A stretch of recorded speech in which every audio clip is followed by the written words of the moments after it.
So Fatima radiallahu was about 15 years older than Aisha. Aisha was the wife of the Prophet ﷺ, whereas Fatima was the daughter of the Prophet ﷺ. Like, how did they reconcile that relationship? I mean, obviously...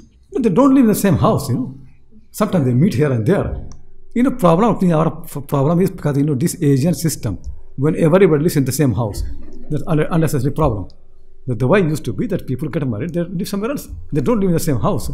Yeah, sometimes occasionally they see each other. So generally, the relation will be good, but sometimes could be some problem. Little problem, because when you live together, then more problem happens. But if you live far away, no problem is there, except when you meet, sometimes something can happen. But generally, the relation with Aisha and Fatima was very good. They used to talk, they used to meet, Sometimes could be some little bit here and there, but not very much. Like, for women, wives, the Prophet complained to Fatima that your father, he comes to a house of Aisha, then all the gifts come to the Prophet in that hard time.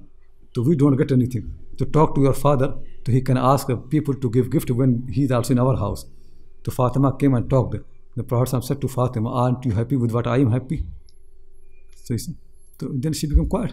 So, something like that happened. But generally, these small problems are not a problem anyway. Problem really is to live in the same house. That I always say, if you marry, then provide your wife independent accommodation. If you make her to live with your parent or your sisters, brothers, anybody, you create a problem for everybody. Then nobody will be happy.